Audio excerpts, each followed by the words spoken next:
Hello students, welcome to our class. और आज हम पार्ट 2 करने जा रहे हैं जेनेटिक्स चैप्टर का। फर्स्ट पार्ट होपफुली आपको समझ में आ गया होगा। इसमें हमने डिटेल में डिस्कस किया था, हेरिडिटी के बारे में मैंने बताया था आपको, और पेरेंट्स से ऑफस्प्रिंग्स के अंदर कैसे कैरेक्टरिस्टिक्स जो होता है वो ट्रांसफ़र होता है, वो हेरिडिटी कहलाता है। और ये भी आपको मैंने बताया था कि मेंडल ने हाइब्रिडाइजेशन परफॉर्म करी थी, यानी क्रॉसिंग करी थी। कौन से प्लांट पे? पी प्लांट पे। और उस एक्सपेरिमेंट्स के जो रिजल्ट्स थे, उन रिजल्ट्स को लॉ ऑफ इनहेरिटेंस कहा गया था, और उसे मेंडलिज्म कहा जाता है। इस पूरी प्रोसेस को कि मेंडलिज्म क्या है, तो आप बता सके कि किस तरीके से उन्होंने पी प्लांट पर एक्सपेरिमेंट परफॉर्म किया था, और उस एक्सपेरिमेंट्स के जो रिजल्ट्स थे उनको लॉ ऑफ इनहेरिटेंस कहा गया, और ये पूरी प्रोसेस को मेंडलिज्म कहते हैं। अंडरस्टूड? तो आज की हमारी क्लास में हमें ये देखना है, आज मैं आपसे कोई क्वेश्चंस नहीं पूछूंगा। क्वेश्चंस पूछूंगा तो उसके आंसर जो है वो मैं लास्ट में आपको प्रोवाइड करवा दूंगा। तो देखिए, मेंडल ने फादर ऑफ जेनेटिक्स यानी ग्रिगोर जॉन मेंडल, उन्होंने पी प्लांट पर जो स्टडी करी थी वो 7 ईयर्स तक करी थी। और ये मैंने आपको बताया था फ्रॉम 1856 टू 1865। और 1865 के बाद, ठीक है, 1865 के बाद, क्योंकि उस टाइम पर इतनी उनके जो पेपर्स थे इतने पब्लिश नहीं हो पाए थे, पूरे वर्ल्ड वाइड जो सब जगह तक पहुंच नहीं पाए थे, तो इस वजह से ये जो थी लॉ थी वो प्रॉपरली लोगों तक नहीं पहुंच पाई, ये जो हाइब्रिडाइजेशन पी प्लांट पर। तो आफ्टर 35 ईयर्स, इन इस बीच 35 ईयर्स लर्न करना इजी है। देखिए, इसमें अगर 35 ईयर्स अगर आप जोड़ देंगे तो क्या आ जाएगा? 9। और ये डाटा लर्न करना इजी। 1900, इस 1900 में रीडिस्कवरी हुई मेंडलिज्म की, और जिसे कहा जाता है रीडिस्कवरी ऑफ मेंडलिज्म। अंडरस्टूड? आप हेडिंग लगा दीजिएगा यहाँ पे कि रीडिस्कवरी ऑफ मेंडलिज्म। ये रीडिस्कवरी ऑफ मेंडलिज्म जो है किन किन किन साइंटिस्टों ने प्रूफ करी थी? ये करी थी Hugo de Vries, Hugo de Vries, ठीक है। फिर थे कैरल कॉर्नस, ये जर्मनी के थे, ये हॉलैंड के थे। ये कुछ साइंटिस्ट के नाम मैं बता रहा हूँ जिन्होंने रीडिस्कवरी करी थी मेंडलिज्म की। फिर आपको थर्ड नाम जो याद रखना है, आपको आगे काम भी आएगा, ये सारे नाम जो है वो थे Eric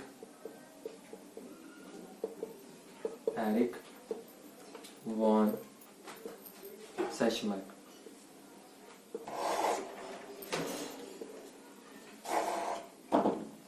Eric von Tschermak. Understood? ये जो 3 नाम है वो आपको याद रखने हैं। ये हॉलैंड के थे, ये जर्मनी के थे, और ये साइंटिस्ट के थे, ये ऑस्ट्रिया के ही थे। ऑस्ट्रिया यानी जहाँ से ग्रिगोर जॉन मेंडल का जन्म हुआ था, उसी कंट्री से ये थे। तो तीनों नाम आपको याद रखना है। ये साइंटिस्ट के नाम है, इन्होंने क्या किया था? Rediscovery of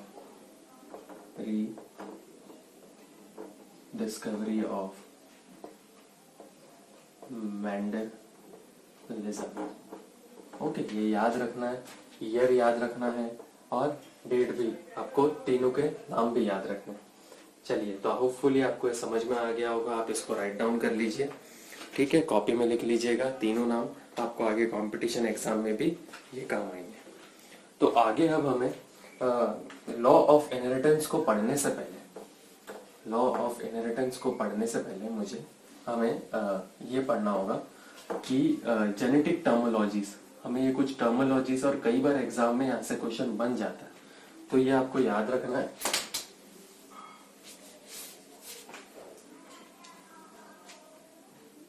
genetic terminology,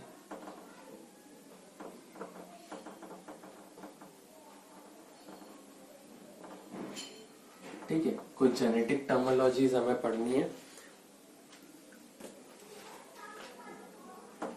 genetic terminology, ठीक है। तो पहली हमें जो आपको याद रखनी है वो तो है अपने आप में जीन, ठीक है। जीन्स में आपको बता चुका था कि जीन्स कहाँ प्रेजेंट होते हैं। ये जीन्स जो होते हैं ये न्यूक्लियस के अंदर, सेल के जो न्यूक्लियस होते हैं उनके क्रोमोसोम्स के अंदर डीएनए फ्रेगमेंट्स की फॉर्म में प्रेजेंट होते हैं। तो इसकी जो डेफिनेशन है आप ये नहीं लिखोगे एग्जाम में, आप ये लिखोगे द फैक्टर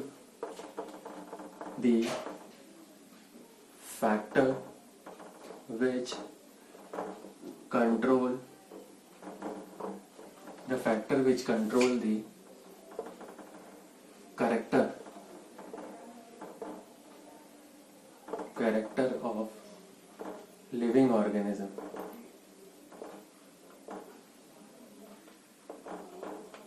ठीक है, ये याद रखना आपको इसकी डेफिनेशन। और मतलब वो फैक्टर जो लिविंग ऑर्गेनिज्म के कोई एक कैरेक्टरिस्टिक्स को कंट्रोल करता है वो जीन्स कहलाता है। अंडरस्टूड? यहाँ तक आप याद रख लोगे। फिर हम बात करते हैं, आज मैं थोड़ा स्लोली पढ़ा रहा हूँ क्योंकि मैं कई बार फास्ट पढ़ाता हूँ तो आपको समझ नहीं आता, तो मैं चाहता हूँ कि आप कनेक्ट हो मुझसे और उस चीज को समझ सके। ठीक है, कोई भी टॉपिक बुक में नहीं छोड़ना है आपको, सारे टॉपिक्स आपको कवर किए जाएंगे और आपको उसको थॉरली बार बार रीड करना है। ठीक है, मैं रिवाइज करना है जिससे आपको वो लर्न हो जाए। चलिए, तो ये आपको समझ में आ गया होगा, क्योंकि देखिए ये फैक्टर जो वर्ड है ना, पहले मेंडल ने जब डिस्कवरी करी थी तब इसे फैक्टर ही कहा जाता था, लेकिन जैसे जैसे डिस्कवरी आगे बढ़ती गई तो एक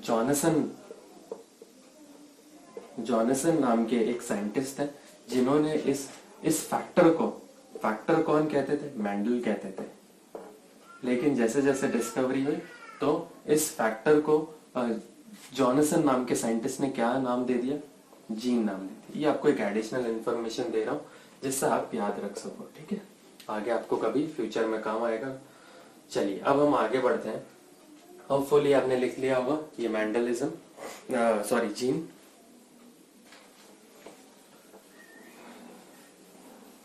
चलिए, अब हमारा जो नेक्स्ट पॉइंट है, सेकंड पॉइंट है, वो है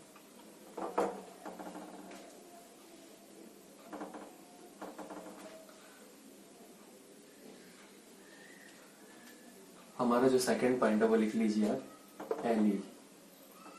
एलील, और इसे एलीलोमॉर्फी भी कहते हैं, एलीलोमॉर्फी। ठीक है, ये क्या चीज है? ये जीन्स को रिप्रेजेंट करने का तरीका है एक, कि हम जीन्स को किस तरीके से रिप्रेजेंट करते हैं। और आप ये भी लिख सकते हैं दी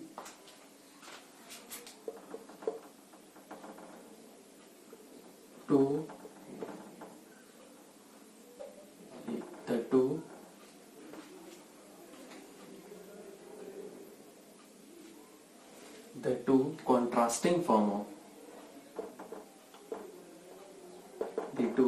contrasting form of a gene, the two contrasting form of gene which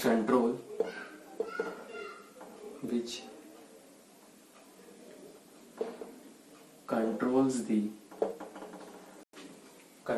the characters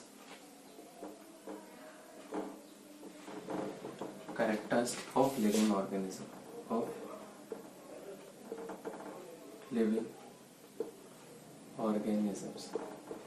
और इंस्टेड ऑफ आप ये भी लिख सकते हैं कि to represent the form of a gene is known as allele और एलीलोमॉर्फी। अंडरस्टैंड? ये भी लिख सकते हैं आप, लेकिन इधर मैंने क्या लिखा है, मैंने ये इसलिए लिखा है क्योंकि हम जीन्स को दो फॉर्म में रिप्रेजेंट करते हैं, दो पेयर की फॉर्म में रिप्रेजेंट करते हैं। उस पेयर की फॉर्म को एलील्स कहते हैं।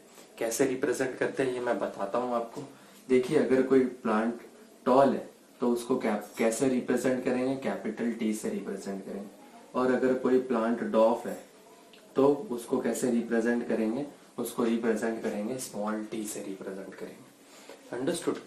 तो आप बार बार जो मैंने आपको 7 पी प्लांट के कैरेक्टरिस्टिक्स बताए हैं, डोमिनेंट और रिसेसिव वाले, वो बार बार आप देखिएगा, उसको निकाल कर बुक भी साथ में रखिएगा और साथ में अपने नोट्स भी खुद बनाते रहिएगा। अंडरस्टूड? चलिए, अब हमारा ये पॉइंट आपको होपफुली समझ में आ गया होगा, तो मैं इसे रब आउट कर लेता हूँ, या फिर आप एक बार लिख लीजिए इसे, क्योंकि अब हमारा जो नेक्स्ट टॉपिक है वो है होमोजाइगस और हेट्रोजाइगस। वो मैं आपको दोनों साथ में बताऊंगा, चलिए इसी डेफिनेशन से रिलेटेड है होमोजाइगस और हेट्रोजाइगस।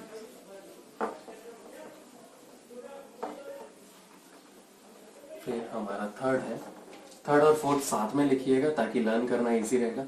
एक जगह आप ये लिखिएगा होमोजाइगस और यहां लिखिएगा हेट्रोजाइगस, हेट्रोजाइगस। ओके, होमोजाइगस और हेट्रोजाइगस। तो होमो का मतलब होता है साइंस के अंदर सेम और हेट्रो का मतलब होता है डिफरेंट। तो ऐसे पेयर्स जिनके कैरेक्टरिस्टिक्स, जिनके जीन्स यानी एलील्स के जो पेयर है वो सेम है, वो कहलाते हैं होमोजाइगस, और जिनके एलील्स के पेयर जो है वो डिफरेंट है वो कहलाते हैं हेट्रोजाइगस। तो हमको इसको कैसे लिखेंगे, देखिए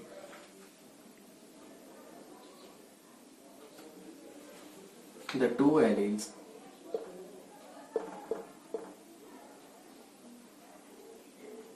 the two alleles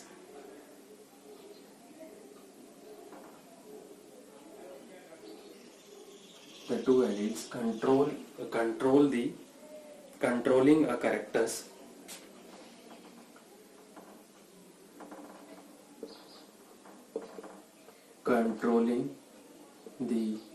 characters are same is called as homozygous। और यही डेफिनेशन इसमें लिखनी है, बस इसका उल्टा करना है आपको। The two alleles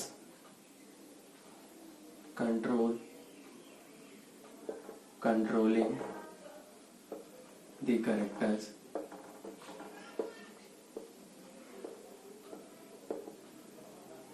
are different।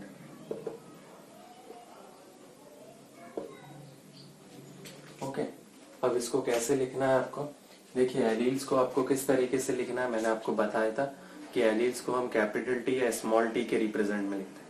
जरूरी नहीं है कि कैपिटल टी स्मॉल टी के रिस्पेक्ट में ही लिखेंगे, वो अलग अलग फॉर्म में भी लिख सकते हैं, लेकिन हमें उसे जनरली पेयर की फॉर्म में लिखना होता है। तो मैंने यहाँ पर टू एलील्स लिखा है। अब देखिएगा, अगर उनके अंदर, जैसे मान लीजिए कि अगर वो होमोजाइगस प्लांट है, तो होमोजाइगस प्लांट के लिए मैं कैसे लिखूंगा, मैं लिखूंगा अगर वो प्लांट टॉल है तो उसको किस तरीके से रिप्रेजेंट किया जाएगा, उसको रिप्रेजेंट किया जाएगा कैपिटल टी की फॉर्म। अंडरस्टूड। और हेट्रोजाइगस अगर वो है तो हेट्रोजाइगस के केस में उसको किस तरीके से लिखेंगे, उसको हम लिखेंगे उसको लिखेंगे ये है यहाँ आप लिखिएगा homozygous tall, sorry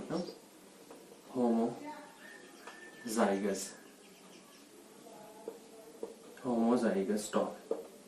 okay, homozygous tall. और यहां आप लिखिएगा हेट्रोजाइगस टॉल। अगर कोई प्लांट हेट्रोजाइगस टॉल है तो उनके पेयर ऑफ एलील्स कैसे होंगे, वो डिफरेंट होंगे। तो आप उसको कैसे लिखेंगे, कैपिटल टी और स्मॉल टी की फॉर्म में। ये लिखना आपको आना चाहिए, बहुत इंपॉर्टेंट है एग्जाम पॉइंट ऑफ व्यू से। आगे अगर आपको लॉ ऑफ इनहेरिटेंस समझनी है तो ये आपको बहुत अच्छे से आना चाहिए। अंडरस्टूड। तो ये आपने समझ लिया होगा होमोजाइगस और हेट्रोजाइगस का कॉन्सेप्ट। आगे हमारा अगला पॉइंट भी बहुत इंपॉर्टेंट है, वो है फिनोटाइप और है जीनोटाइप। इसको भी आप साथ में लिखिएगा ताकि लर्न करने में इजी रहेगा।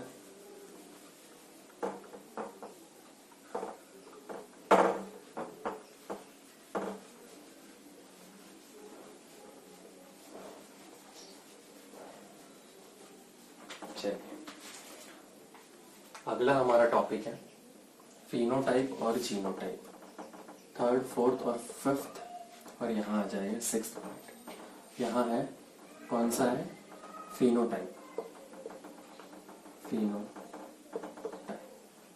और यहाँ लिखिएगा जीनोटाइप। बहुत इंपॉर्टेंट है, इसको इंपॉर्टेंट मार्क कर लीजिएगा। दोनों पॉइंट्स को एग्जाम में डायरेक्ट पूछ सकते हैं कि फिनोटाइप और जीनोटाइप क्या है, तो आपको इसकी डेफिनेशन लिखनी होगी। फिनोटाइप वो होता है external appearance of a living organism, ठीक है, external appearance of living organism.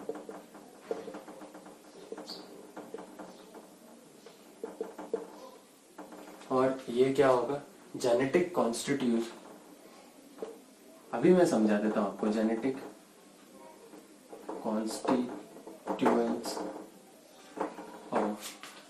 Constituents of living organism. Okay, external appearance मतलब वो किस तरीके से वो लिविंग बीइंग या लिविंग ऑर्गेनिज्म जो है वो एक्सटर्नली बाहर से किस तरीके से दिखता है, और जीनोटाइप का मतलब होता है वो इंटरनली किस टाइप से दिखता है। देखिए, अगर मैं बात करूं कि बाहर से अगर मैं कैसा दिखता हूं, मेरे हेयर जो है वो स्मॉल है, ठीक है, मेरा फेस है, मेरा फेस का जो कलर है वो है, और अगर बात करें मेरी हाइट हो गई, मेरी बॉडी हो गई है, ये सारे फीचर्स जो है ये एक्सटर्नल फीचर है, अंडरस्टूड। और ये स्टडी करना क्या कहलाएगा, ये फिनोटाइप कहलाएगा, अंडरस्टूड। और जीनोटाइप क्या होगा कि जेनेटिकली कैसा है वो, अंदर से कैसा है, उसका इंटरनल बिहेवियर कैसा है, या उसके जीन्स कैसे हैं उसके अंदर, ये क्या कहलाता है, ये जेनेटिक जीनोटाइप कहलाता है, अंडरस्टूड। याद रख लोगे आप, क्योंकि बहुत इंपॉर्टेंट है ये, आगे बार बार जब लॉ पढ़ाई जाएगी तब आपको समझ में आएगा, ठीक है। अगर आपने ये प्रीवियस वीडियो नहीं देखा है तो उस वीडियो को देखकर ये वीडियो जरूर देखिएगा, अदरवाइज आपको कुछ भी समझ में नहीं आने वाला है। ओके, तो क्योंकि ये चैप्टर इस टाइप का है जिससे आपको थोड़ा सा प्रॉब्लम हो सकती है, लेकिन बहुत इजी चैप्टर है ये, बहुत ज्यादा इजी चैप्टर है।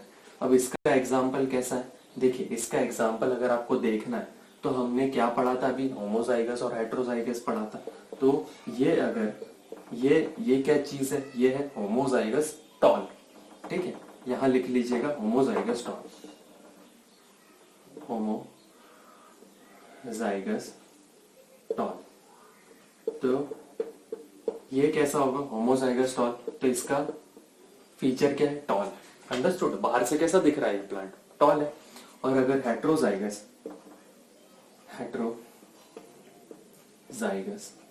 टॉल अगर मुझे देखना है तो वो कैसा होगा, कुछ इस टाइप से होगा। और ये भी बाहर से कैसा दिखेगा, देखिए जो करेक्टरिस्टिक्स बड़ा होता है, जो डोमिनेट करता है, मतलब सरवाइव कर सकता है, ये मैं अभी नेक्स्ट पॉइंट में आपको बताऊंगा डोमिनेंट और रिसेसिव का।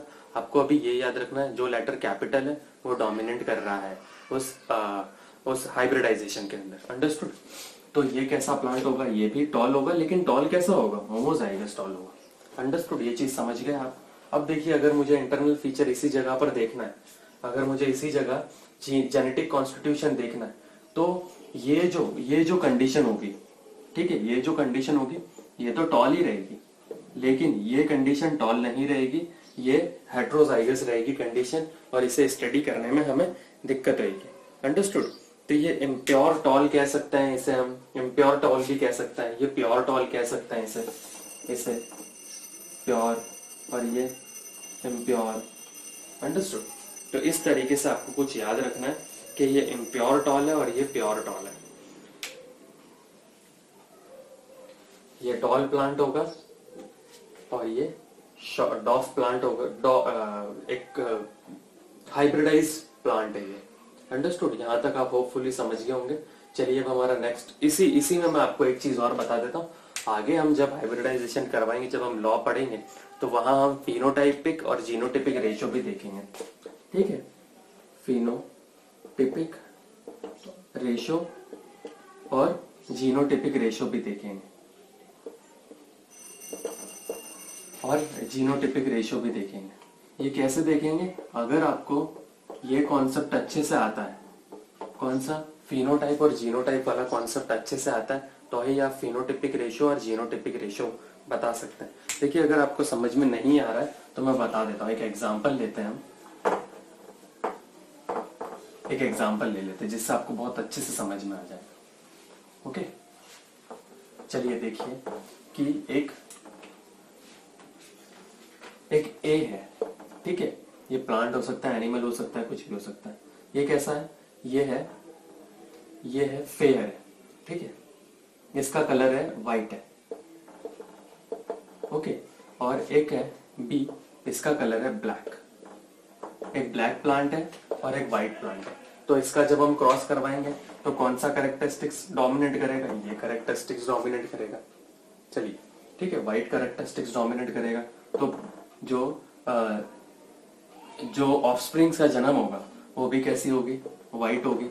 लेकिन व्हाइट कैसी होगी? हेट्रोजाइगस व्हाइट होगी। हेट्रोजाइगस व्हाइट होगी, क्योंकि देखिए दो मिक्सचर से मिला है, दोनों के एलील्स डिफरेंट है। ये चीज आपको समझ में आई। और अगर मुझे इसका फिनोटिपिक रेशियो देखना है, फिनोटिपिक रेशियो देखना है तो ये कैसा होगा? देखिए फिनोटिपिक मतलब ये व्हाइट होगा या ब्लैक होगा? व्हाइट होगा, ऑब्वियस सी बात है, व्हाइट होगा। व्हाइट होगा, कौन सा होगा? हेट्रोजाइगस व्हाइट होगा। और अगर मुझे इसका जीनोटिपिक रेशियो देखना है कि इसके जीन्स कैसे हैं अंदर से, तो कैसे होंगे? 50% व्हाइट होंगे और 50% कैसे होंगे? ब्लैक होंगे। अंडरस्टूड? तब केस चेंज हो जाएगा, क्योंकि जीनोटाइप के अंदर हम इंटरनल फीचर्स को यानी जीन्स की स्टडी करते हैं। अंडरस्टूड? आगे डिटेल में जब आप लॉ पढ़ेंगे वहां आपको बहुत अच्छे से समझ में आएगा। तो आपको पूरा वीडियो कंटिन्यूअस फॉर्म में देखना है, जिससे कि आपको कोई प्रॉब्लम ना हो। फिर हमारा नेक्स्ट टॉपिक है कि डोमिनेंट कैरेक्टर्स और एक है रिसेसिव कैरेक्टरिस्टिक्स। ये हम पहले भी एक बार बात कर चुके हैं, ये भी आपको साथ में करना है। यहाँ आ जाएगा 7 नंबर और यहाँ आ जाएगा 8 नंबर। ठीक है, एक तरफ आप ये लिखिएगा डोमिनेंट कैरेक्टर और एक तरफ लिखिएगा रिसेसिव कैरेक्टर। अंडरस्टैंड? देखिए ऐसा कैरेक्टरिस्टिक्स जो अपने आप को एक्सप्रेस करता है इन F1 जनरेशन। अब आप बात करेंगे कि सर ये F1 जनरेशन क्या है? ये इसके बाद में आपको बताऊंगा कि F1 जनरेशन क्या है, लेकिन मैं अभी आपको बता देता हूं जैसे एग्जाम्पल के तौर पे। ओके, एग्जाम्पल के तौर पे अगर एक प्लांट है, टॉल प्लांट है, और एक प्लांट है डॉफ प्लांट है। ठीक है, एक टॉल प्लांट है और एक डॉफ प्लांट है। हमेशा हम दो पेयर्स को लेते हैं साथ में स्टडी करने के लिए, और ये जब इन दोनों का क्रॉस करवाया जाएगा, ठीक है, ये कैसी कंडीशन है? ये है होमोजाइगस टॉल। ये कैसी कंडीशन है? ये है हेट्रोजाइगस डॉफ, होमोजाइगस डॉफ, सॉरी। ठीक है, तो जब डोमिनेंट करता है, जो कैरेक्टरिस्टिक्स डोमिनेंट करेगा, जैसे कौन सा कैरेक्टरिस्टिक्स डोमिनेंट करेगा इसमें? टॉल डोमिनेंट करेगा। तो जो ऑफस्प्रिंग का जन्म होगा, ठीक है, वो भी कैसा होगा? टॉल होगा। अंडरस्टैंड? तो कौन सा कैरेक्टरिस्टिक्स डोमिनेट कर रहा है? ये कैरेक्टरिस्टिक्स डोमिनेट कर रहा है। कौन सा कैरेक्टरिस्टिक्स डोमिनेट नहीं कर रहा? वो कर रहा है ये। तो ये जो फर्स्ट टाइम पेरेंट्स का क्रॉस करवाया जाता है, हाइब्रिडाइजेशन करवाया जाता है, वो कंडीशन कहलाती है F1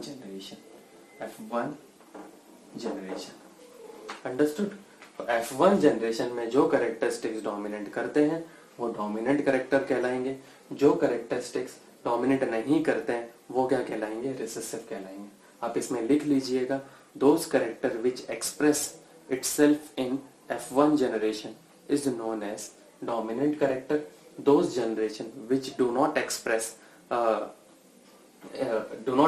in F1 generation is known as recessive characters. तो लिखवाने की जरूरत नहीं होनी चाहिए, क्योंकि मैं इसको आपको जब लॉ ऑफ इनहेरिटेंस लिखवाऊंगा वहां भी वापस समझाऊंगा और वहां लिखवाऊंगा। तो अभी जब अगर डायरेक्टली एग्जाम में क्वेश्चन बन जाए तो आप ये लिखिएगा, those characteristics which express itself in F1 generation. क्या होता है F1 generation? First time cross करवाना। फर्स्ट टाइम क्रॉस करवाना किसके बीच में? कोई भी दो लिविंग ऑर्गेनिजम्स के बीच में, सेम ब्रीड के होने चाहिए। अंडरस्टूड? उनके बीच में हाइब्रिडाइजेशन करवाना, वो F1 जनरेशन कहलाता है। अंडरस्टैंड? इस F1 जनरेशन को फेलील भी कहते हैं, फेलील जनरेशन भी कहते हैं, first filial. Okay, first filial. ठीक है, फर्स्ट फेलील जनरेशन। ओके, एक चीज और हम पढ़ेंगे कि सेकंड फेलील जनरेशन भी पढ़ेंगे हम, यानी F2 जनरेशन। F2 जनरेशन भी पढ़ेंगे और उसको कहते हैं सेकंड फैलेल जनरेशन। ओके, ये क्या होता है? जब ऑफस्प्रिंग का क्रॉस करवाना विद इटसेल्फ और अदर, वो सेकंड करके कहलाता है।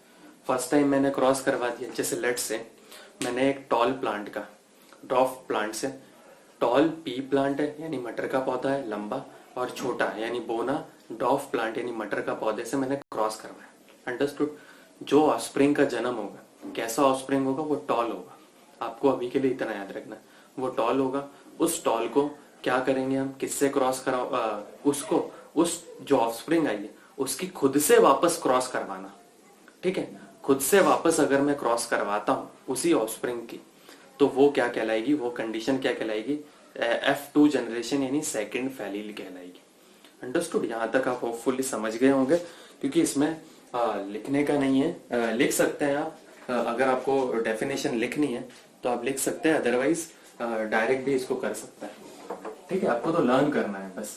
बहुत इंपॉर्टेंट पॉइंट चाहिए, क्योंकि आगे मैं बार बार इस पर फोकस कर रहा हूँ। विदाउट इट आपको बिल्कुल भी समझ नहीं आने वाली। लॉज है वो बहुत इंपॉर्टेंट है। बोर्ड एग्जामिनेशन में वो लॉ से ही पूछी जाती है, और आगे कंपटीशन एग्जाम में भी वहां से क्वेश्चन बनता है कई बार। चलिए, तो होपफुली आपने लिख लिया होगा और आपको समझ में आ रहा होगा अभी तक। अब हम अगली जेनेटिक टर्मोलॉजी पे चलते हैं। जो हमारी अगली जेनेटिक टर्मोलॉजी है वो है मोनो हाइब्रिड क्रॉस। ठीक है, मोनो हाइब्रिड क्रॉस। ठीक है, मैं सिर्फ ये एक चीज आपको बताऊंगा, बाकी दूसरी जो इसकी दूसरी डेफिनेशंस बन सकती है, प्रोबेबिलिटी बन सकती है, वो मैं आपको सिर्फ समझाऊंगा। अंडरस्टैंड? तो आपको ये याद रखना है। पहला है कि मोनो हाइब्रिड क्रॉस क्या होता है? दी क्या लिखेंगे इसमें? लिखेंगे हम क्रॉस बिटवीन ना लिखे, the study of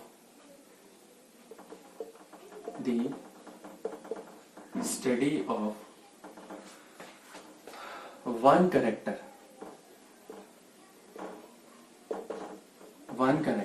the study of one character in F1 generation, ये लिखिए, या फिर आप ये भी लिख सकते हैं कि ये भी लिख सकते हैं आप, instead of this hybridisation in the inheritance only one characters.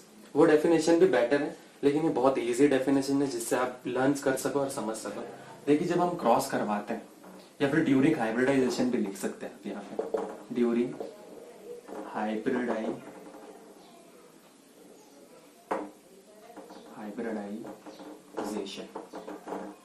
ठीक है, ड्यूरिंग हाइब्रिडाइजेशन भी लिख सकते हैं। ड्यूरिंग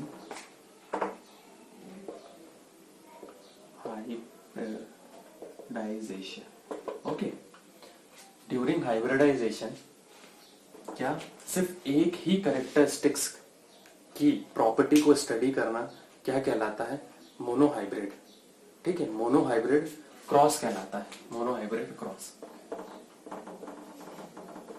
ठीक है, एक ही कैरेक्टरिस्टिक्स, जैसे अगर मैं टॉल प्लांट ले रहा हूं और एक डॉफ प्लांट ले रहा हूं, ठीक है, एक जगह मैं टॉल प्लांट ले रहा हूं और एक जगह मैं डॉफ प्लांट ले रहा हूं, तो ये एक ही टाइप की प्रॉपर्टी को स्टडी करना, ये क्या कहलाता है? मोनोहाइब्रिड क्रॉस कहलाता है। अंडरस्टूड? एक आप पढ़ेंगे डाई हाइब्रिड क्रॉस, यही डेफिनेशन रह जाएगी उसमें, आप खुद लिखिएगा इसको, डाई हाइब्रिड क्रॉस। ठीक है, क्या लिखेंगे? The study of two type of characteristics during hybridisation और इन F1 जनरेशन। समझ में आया आपको? दो कैरेक्टरिस्टिक्स की स्टडी करने का, और वो हम पढ़ेंगे भी कैसे। एक हम पढ़ेंगे राउंड और येलो, एक हम मटर का बीज लेंगे यानी सीड लेंगे, वो राउंड होगा और कैसा होगा? राउंड होगा और येलो होगा, राउंड और येलो सीड होगा। ठीक है, और एक इसका जस्ट उल्टा लेंगे, दूसरा कैरेक्टरिस्टिक्स लेंगे, रिंकल्ड, ये राउंडेड लिख दीजिए, राउंडेड, रिंकल्ड और ग्रीन कलर का होगा। ठीक है, ये कैरेक्टरिस्टिक्स डोमिनेंट होगा, ये कैरेक्टरिस्टिक्स रिसेसिव होगा। ठीक है, जब हम लॉ पढ़ेंगे वहां मैं आपको बताऊंगा दो टाइप के कैरेक्टरिस्टिक्स को साथ में स्टडी करना क्या कहलाता है? डाई हाइब्रिड क्रॉस कहलाता है। अंडरस्टूड। और इसमें ये ऊपर वाला कैरेक्टरिस्टिक्स डोमिनेंट है, सेकंड वाला कैरेक्टरिस्टिक्स जो है वो है रिसेसिव। देखिए आप टेबल देखिएगा, मैंने आपको बताया था जब प्रीवियस क्लास के अंदर कि आप देख पाएंगे कि इस टेबल के अंदर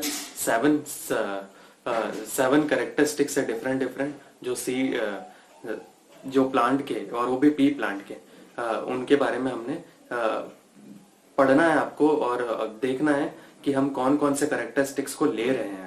अभी तक हमने टॉल प्लांट और डॉफ प्लांट की स्टडी करी है, और अभी मैंने जब आपको डाई हाइब्रिड क्रॉस बताया तो उसमें भी मैंने आपको बताया कि शेप ऑफ द सीड जो होता है वो राउंड, रिंकल्ड, और जो दूसरा है कलर ऑफ द सीड की स्टडी करेंगे हम, जिसमें येलो और ग्रीन, इसके बारे में मैं आपको बता चुका हूँ प्रीवियसली। फिर भी आप इनको बार बार देखिएगा जब भी हम इस चैप्टर को पढ़ रहे हैं तब। ठीक है, ओके।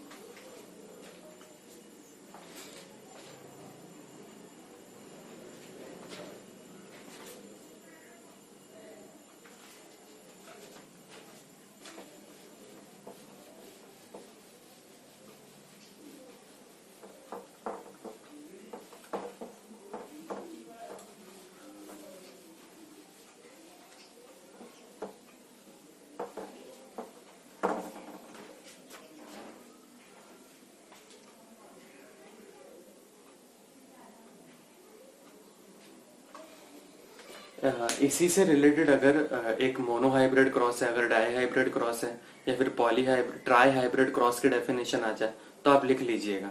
ठीक है, ट्राई हाइब्रिड में 3 टाइप के कैरेक्टरिस्टिक्स हो जाएंगे, पॉली हाइब्रिड के अंदर many type of different types of, ठीक है, बहुत सारे कैरेक्टरिस्टिक्स को एक साथ स्टडी करेंगे उसमें। अंडरस्टूड। तो इसकी डेफिनेशन आप खुद ब खुद बनाइएगा और लिखने की कोशिश कीजिएगा, तो मैं ये आपको बता नहीं रहा हूँ इसके अंदर।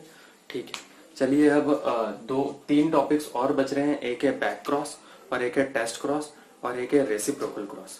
तो ये मैं आपको बाद में जब हम लॉस पढ़ेंगे वहां आपको बताऊंगा, क्योंकि वहां आपको थोड़ा ज्यादा समझ में आएगा। इधर मैं उन टॉपिक्स को नहीं बता रहा हूँ। इनफैक्ट जो ये रेसिप्रोकल क्रॉस है, ये इस साल बोर्ड में कोई डेफिनेशन पूछी गई थी इसकी, तो मैं आपको लिखवाऊंगा और तीनों के बारे में डिटेल में बताऊंगा।